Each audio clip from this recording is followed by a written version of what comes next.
কাছে কেউ যদি প্রশ্ন করে, ও কোরআন, এই পৃথিবীতে নাজিল হওয়ার আগে তুমি কোথায় ছিলে?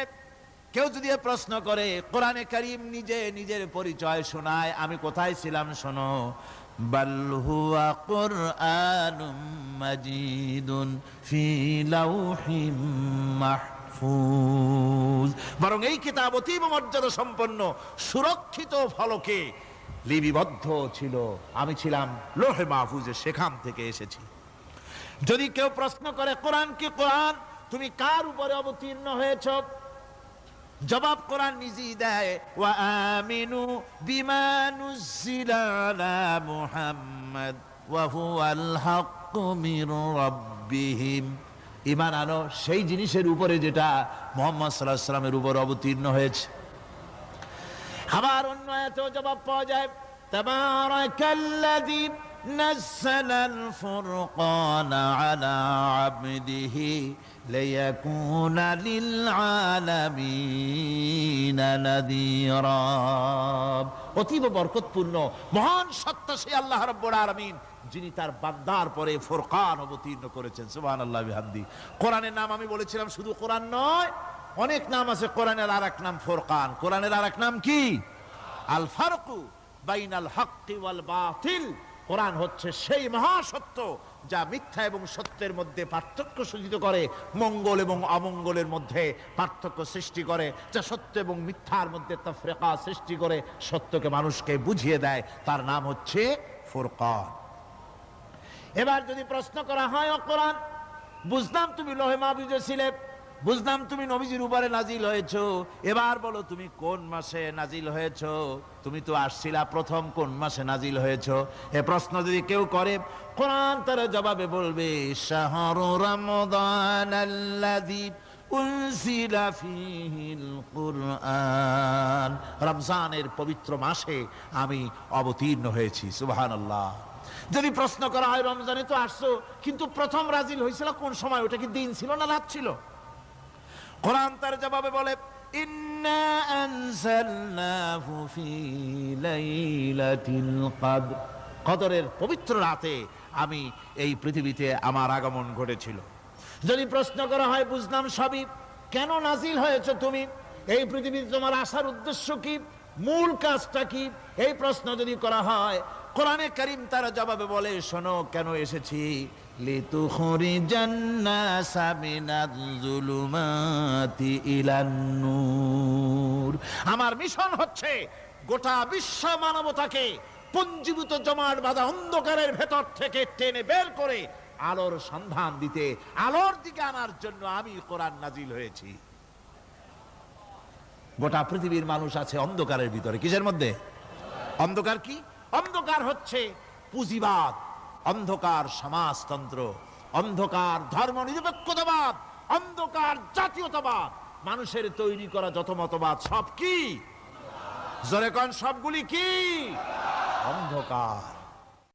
এই অন্ধকারের ভেতর থেকে মানুষগুলিকে টেনে আনবে কোরআন কিসের দিকে? আলোর দিকে। এবার যদি প্রশ্ন করা হয়, বুঝলাম তুমি অন্ধকার থেকে আলোর দিকে নিয়ে আসবে, আলোর দিকে আসলে পরে ফায়দাটা কি হবে? মূল ফায়দাটা বুঝায় দাও, আসল ফায়দা কি হবে তোমারে যদি মানি? কোরআন তার জবাব দেয়, নিজের পরিচয় নিজে তুলে ধরে, ফামান তাবিআ হুদায়া ফালা খাউফুন আলাইহিম ওয়ালা হুম ইয়াহজানুন। এই কোরআনকে যদি মেনে চলো, এই কোরআনের আইন যদি মানো, সমাজে মানো, ব্যক্তিতে মানো, পরিবারে মানে, রাষ্ট্রে মানো, জীবনের সব ক্ষেত্রে সমস্ত জায়গায় যদি এই কোরআনকে মেনে চলো, ফালা খাউফুন আলাইহিম, তাহলে তোমাদের কোনো ভয় থাকবে না, ওয়ালা হুম ইয়াহজানুন, কোনো চিন্তাও থাকবে না। কিসের ভয় থাকবে না? কোরআনের আইন মেনে যদি চলো সমাজে ও রাষ্ট্রে, চুরির ভয়, ডাকাতির ভয়, জিনার ভয়, হত্যার ভয়, সন্ত্রাসের ভয়, কোনো ভয় থাকবে না। ওয়ালা হুম ইয়াহজানুন, চিন্তাও থাকবে না। খাওয়া পড়া, শিক্ষা, চিকিৎসা, বাসস্থান, এগুলির কোনো চিন্তা থাকবে না। কোরআনের সমাজে সব কিছুর গ্যারান্টি দেওয়া হবে, সবগুলি পেয়ে যাবে। এখন যদি আবার প্রশ্ন করা হয়, কোরআন বুঝলাম তোমারে মানলে পরে সব ফায়দা হবে, তাহলে এবার জবাব দাও, তোমার ভিতরে কি রাজনীতি আছে নাকি? আমি তো মানুষ, আমার রাজনীতি করা লাগে। Man is social animal. আমরা তো জঙ্গলের পশু নই, আমরা তো মানুষ। আমাদের সমাজ আছে, আমাদের পৌর নির্বাচন আছে, আমাদের জাতীয় নির্বাচন আছে, আমাদের কলকারখানা আছে, জমিন আছে, আমাদের রাজনীতি, অর্থনীতি, সমাজনীতি আছে, পারিবারিক নীতি আছে, অনেক নিয়ম মালা আছে, নিয়ম নীতি আছে। তোমারে মানলে তোমার ভিতরে কি ওগুলো আছে নাকি সে কথা বলো।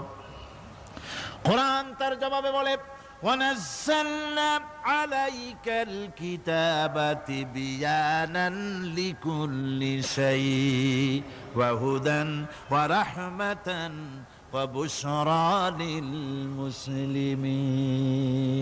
কোরআন জবাবে বলে শুনে রাখো, শুধু অর্থনীতি সমাজনীতি নয়, শুধু রাজনীতি আর শিক্ষানীতি যুদ্ধনীতি নয়, তোমার জীবনে যা কিছু দরকার, ইহকালে যা কিছু দরকার, পরকালে সব কথাগুলি আল্লাহ রব্বুল আলামিন আমি কোরআনের সিনার ভিতরে খুলে খুলে বর্ণনা করে দিয়েছেন। সব কথা এ কোরআনে কারীমের ভিতরে রয়েছে। তোমার এমন কোনো জিনিস নাই যা তুমি কোরআনে কারীমের মধ্যে পাবে না। তোমার সমস্ত প্রয়োজন আমার বুকের মধ্যে আল্লাহ দিয়ে দিয়েছেন। বিজ্ঞান আছে, দর্শন আছে, ইতিহাস আছে, সব আছে এর মধ্যে। তবে কোরআনের মধ্যে বিজ্ঞান আছে বলে আমি এটাকে বিজ্ঞানের কিতাব বলবো না, দর্শন আছে বলে দর্শনের কিতাব আমি বলবো না, রাজনীতি আছে বলে কোরআনকে আমি রাজনীতির কোনো কিতাব বলবো না। কোরআন তাহলে কি? কোরআন হচ্ছে অর্থনীতি, সমাজনীতি, রাজনীতি, পারিবারিক নীতি, মানুষের জীবনের যা কিছু প্রয়োজন, সমস্ত নীতি মালার নীতি গ্রন্থের নাম হতেছে কোরআনে কারীম। সমস্ত নীতিমালার নীতি গ্রন্থ কোরআন। এখানে রয়েছে সব কিছুর উৎস, যেটা গ্রহণ করলে পরে মানুষ আরামে থাকতে পারবে। অমুসলিম নাগরিক বৃন্দ তাদের নাগরিক মর্যাদা পাবে। মুসলমান, কৃষক, নারী, চিকিৎসা, কৃষিবিদ, সাধারণ মানুষ, রং, বর্ণ, ভাষা নির্বিশেষে গোটা মানব সভ্যতা আরামে বাস করতে পারবে। পশু পাখিও আরামে থাকবে, গাছপালাও আরামে থাকবে, যেহেতু নির্দেশ হয়েছে বিনা প্রয়োজনে গাছের পাতাটিও ছিঁড়ো না। ইসলামের সমাজ যদি চালু হয় গাছেরাও আরাম পাবে।